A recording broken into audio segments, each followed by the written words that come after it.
तो 25 मई को झारखंड की जिन 4 लोकसभा सीटों पर वोटिंग होने जा रही है उसमें से एक गिरिडीह का सीट है और गिरिडीह लोकसभा सीट पर राष्ट्रीय दल का कोई उम्मीदवार चुनाव नहीं लड़ रहा है। एनडीए और इंडिया दोनों गठबंधन ने अपने अपने उम्मीदवार दिए हैं, लेकिन दोनों ही गठबंधन ने क्षेत्रीय दल के उम्मीदवार उतारे हैं। भाजपा आजसू के गठबंधन एनडीए ने आजसू के चंद्र प्रकाश चौधरी को मैदान में उतारा है, तो वहीं झारखंड मुक्ति मोर्चा, कांग्रेस के राष्ट्रीय जनता दल और वाम दलों के गठबंधन इंडिया ने झामुमो के मथुरा महतो को अपना प्रत्याशी बनाया है। दोनों ही राष्ट्रीय दल नहीं है। इनके अलावा जयराम कुमार महतो के प्रदर्शन पर सबकी नजर रहेगी। कहा जा रहा है कि जयराम से यहां हार जीत पर फर्क पड़ सकता है। गिरिडीह लोकसभा क्षेत्र में भाग्य आजमा रहे कुल 17 उम्मीदवारों में 3 महिला उम्मीदवार भी हैं। सभी महिला उम्मीदवार निर्दलीय चुनाव लड़ रही हैं। सभी दल प्रचार प्रसार में पूरा जोर लगाते हुए नजर आ रहे हैं।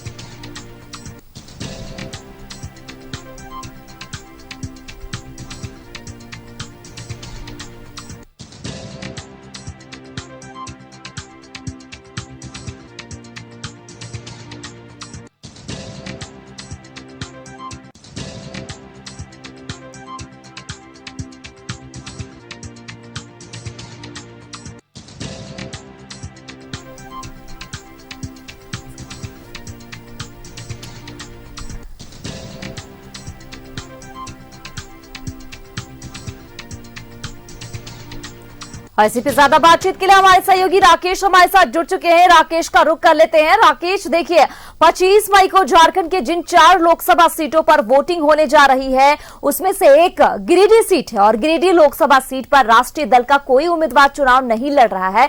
अब यहां पर एनडीए और इंडिया दोनों गठबंधन ने अपने अपने उम्मीदवार दिए हैं। क्या लग रहा है, माहौल क्या है, क्योंकि अब वो दिन भी नजदीक आ रहा है?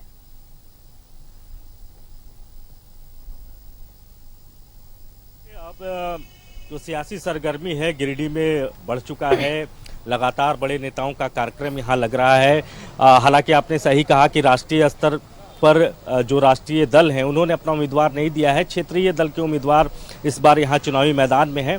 एनडीए की तरफ से चंद्र प्रकाश चौधरी पर एक बार फिर वो चुनावी मैदान में है, तो दूसरी तरफ आप इंडिया अलायंस की तरफ से देखेंगे तो मथुरा प्रसाद महतो पर भरोसा जताया गया है।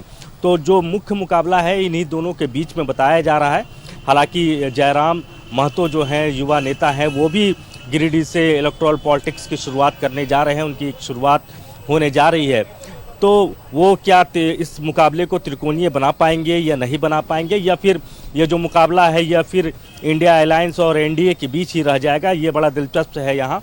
लेकिन इतना ज़रूर है कि जयराम महतो के चुनाव में आने से गिरिडीह का जो सियासी रण है वो बड़ा दिलचस्प हो चुका है। बड़े नेता लगातार यहाँ कैंप कर रहे हैं। आजसू की बात करें तो आजसू के जो अध्यक्ष हैं सुदेश महतो, वो लगातार यहाँ कैंप किए हुए हैं, जनसभा कर रहे हैं, पदयात्रा कर रहे हैं, छोटे छोटे पॉकेट्स में लोगों से मिल रहे हैं।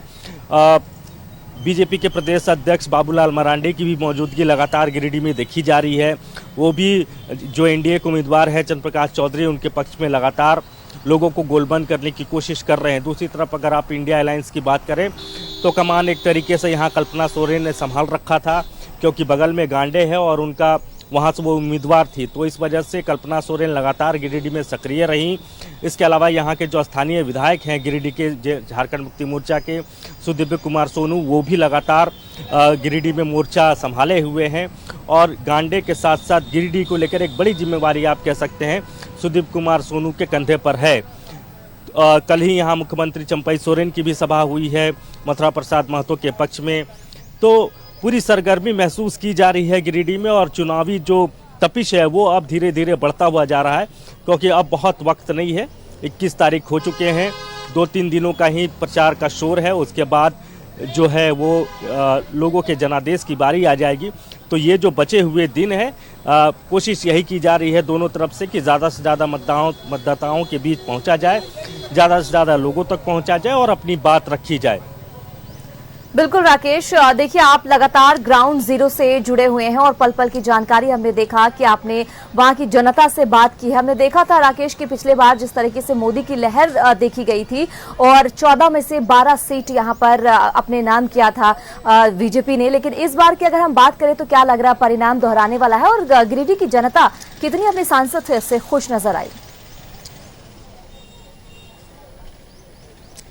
देखिए 5 साल यहाँ से चंद्रप्रकाश चौधरी सांसद रहे हैं। पिछली बार वो चुनाव जीत कर आए थे और लगभग 2.5 लाख वोटों से उन्होंने चुनाव जीता था।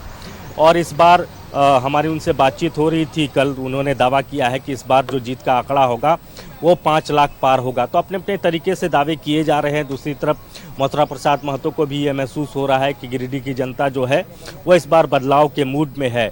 अब जनता का मैंडेट किस तरफ जाता है ये देखना होगा, लेकिन ये ज़रूर है कि गिरिडीह में दोनों क्षेत्रीय पार्टियों के बीच में ज़बरदस्त मुकाबला है। आजसू और झारखंड मुक्ति मोर्चा ताबड़तोड़ यहाँ कार्यक्रम कर रहे हैं, लोगों के बीच जा रहे हैं और जनता के नब्ज को टटोलने की कोशिश की जा रही है। अब देखना है कि किसका पलड़ा भारी है, लेकिन इतना ज़रूर है कि 5 साल का जो चंद्रप्रकाश चौधरी का कामकाज रहा उससे यहाँ की जनता बहुत खुश नहीं है। आप कह सकते हैं कि संतोषजनक उनका परफॉर्मेंस रहा है। बीच में उनके तरफ से ये कहा गया कि कोरोना काल था, लिहाजा बहुत वो डिलीवर नहीं कर पाए, वजह जो भी हो, लेकिन इतना ज़रूर है कि गिरिडीह की जो लड़ाई है वो आपको शानदार नज़र आएगी। थोड़े वक्त के बाद से आप देखेंगे कि और जो सियासी सरगर्मी है यहाँ बढ़ा हुआ आपको महसूस होने लगेगा। निशाद। बिल्कुल राकेश, तो देखना होगा अब किसे आशीर्वाद देगी गिरिडीह की जनता और किन मुद्दों पर वोट करती हुई जनता नजर आएगी, ये देखने वाली बात होगी। 4 जून को परिणाम है और ये भी हम देखेंगे कि आशीर्वाद किसे मिल रहा है गिरिडीह की जनता की तरफ से। तमाम जानकारी के लिए राकेश बहुत बहुत शुक्रिया। आगे भी आपसे जानकारी हासिल करती रहूंगी।